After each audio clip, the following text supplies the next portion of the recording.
I'd like to now call upon Carl Rody, the Director of Veterans Affairs, to tell us about the importance of this.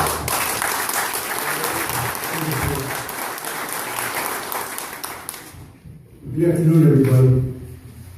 Before I get started, I just want to mention one thing because there's some people here with caps that look a lot like mine. Back in 1992, we formed the Putnam County Joint Veterans Council. Before that, and all we had as the Putnam County Joint Veterans Council was meeting dates that we were going to meet. We hadn't planned anything, we hadn't done anything. Since 1992, the park has been renamed Putnam County Veterans Memorial Park. We have our Veterans Monument, we have a tank, we have a helicopter, we have a Veterans Museum, we have the first Gold Star Mothers Monument ever, we have this beautiful chapel. And without the Putnam County Joint Veterans Council, some of this may have been here, but I doubt it. I'd like all the Joint Veterans Council members to stand up, please.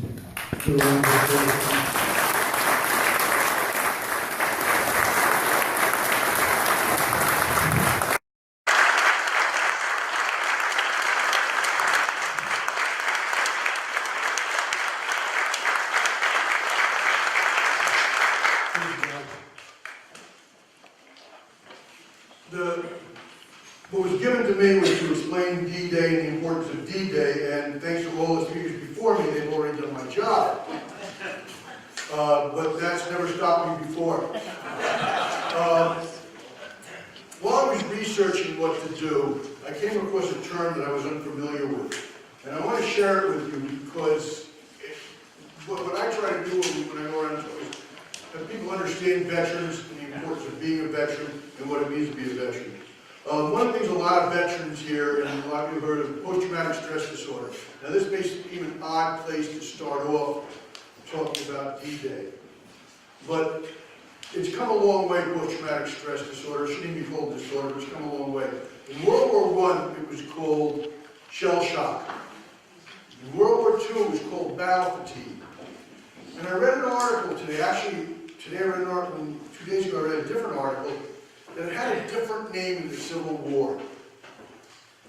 And I'd like to suggest that those of us from Putnam County, when we're talking about post-traumatic stress, use this term because I think it more explains what post-traumatic stress is. It doesn't mean we're crazy.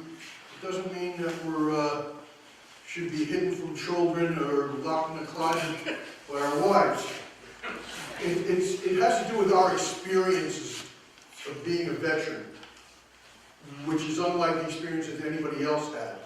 And what they called it in the Civil War was the man had a soldier's heart. And I think this describes what we understand as veterans what post-traumatic stress is. It's a soldier's heart. And I think if we think about that, we think about what these guys went through on D-Day, have a better understanding of what it means to be a veteran. Let's try and use that at Putnam County. Soldier's heart. Welcome to D-Day 25,565. 25,565. During the war, and after the war, D-Day veterans would use as a standard of measure when they arrived on the beaches of Normandy. And they would say, I was there on D-Day, or I was there D-Day 1, D-Day 17, D-Day 20. Well, a lot of those soldiers that were there on D-Day didn't make it back. Their spirits are forever on those beaches. Other soldiers made it to the end. They made it to the ultimate goal of that major operation. They destroyed Fortress Europe. They destroyed Hitler, they marched into Berlin, and we were a free world again. But their spirits, as long as they live, and as long as we have the spirits of the men who did not survive on D-Day, will continue counting. So each year we're going to add another number to D-Day. So again, welcome to D-Day plus 25,565. And next year we'll come here for 25,566, I hope. D-Day consisted of two major operations, Operation Overlord that everybody knows about, Operation Neptune. Operation Overlord was the overall plan to attack and destroy Fortress Europe and to bring the war to a conclusion. Operation Neptune was actually the landing boat, the D-Day landing, and the securing of the beachhead. So, in honoring these veterans, and some of it was mentioned along this, we have to understand what D-Day meant, what it was. We laud it in songs, we talk about it in books, in movies, but there's nothing that we can say or do, and anything that we do pales in comparison to what they accomplished. They gave us the world, they gave us our freedom back, they gave us the very way of life that we have today. No way that we can thank them for that, but we have to try. General Patton was down at a ceremony in Italy at a Allied cemetery where soldiers that had died on the Italian peninsula trying to drive up that way into Germany. And he said this, "I consider it no sacrifice to die for my country. In my mind, we came here to thank God that men like these have lived rather than to regret that they have died." Think about that. We talk about that at the end. Thank God that men like these live rather than to regret that they have died. The English Channel had not been crossed since 1688. There has been no successful attack across the English Channel since 1688. So if somebody got an idea, we're going to attack across the English Channel. The numbers are overwhelming. 9,938 vessel armada, 30,000 vehicles, 6 airborne regiments, that equals 13,000 men. 195,700 other troops, 11,590 aircraft. By D-Day, 500 tons of gas per day was being used.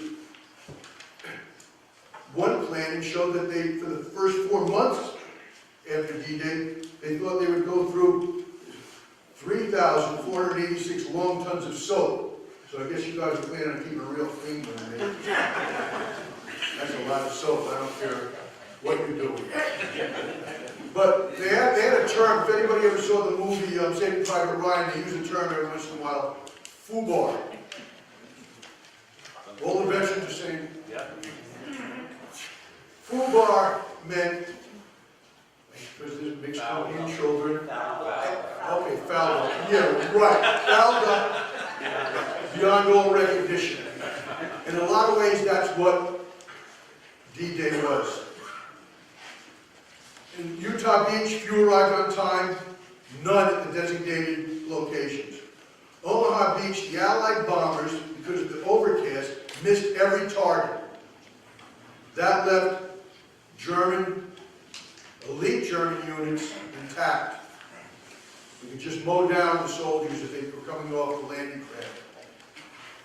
Over 24 amphibious Sherman tanks sank with their full crews, didn't even reach the beach. A lot of men were killed before they even had the opportunity to fire their weapons. FUBAR. But you know what? They kept on going. They didn't try to crawl back under the landing craft. They didn't try to hide somewhere. By nightfall, with 9,000 casualties, 100,000 made it ashore and established the beachhead, and Fortress Europe had been breached. With the indomitable spirit of these men. This is why Patton thanked them for what they did. Omar Bradley observed 40 years later, Omaha Beach was a nightmare. Even now it brings pain to recall what happened there on June 6, 1944. I have returned many times to honor the valiant men who died on that beach. They should never be forgotten, nor should those who live to carry the day by the slimmest of margins. D-Day was a breathtaking feat of logistics, but the overall plan had many flaws. Victory was gained only by the cumulative weight of countless acts of individual bravery and sacrifice. One author claims in his book that the landing on Omaha Beach was 99% failure, but the willpower of the ordinary soldier ruled the day and won the battle. Now on D-Day 2565, we come to honor those who were there at D-Day. All they would require of us is a salute, but we owe them much more. They were reluctant warriors at best, but with a firm faith in their Lord, an unquenchable thirst for justice and freedom, they returned the world to us, and we owe them our hearts. Counting the dead does not win wars or gain freedom, but counting on those who may die but soldier on wins wars and freedom. I salute everybody that served in World War II. We love you guys. We honor you. Thank you for being here, and thank you for the gift you gave.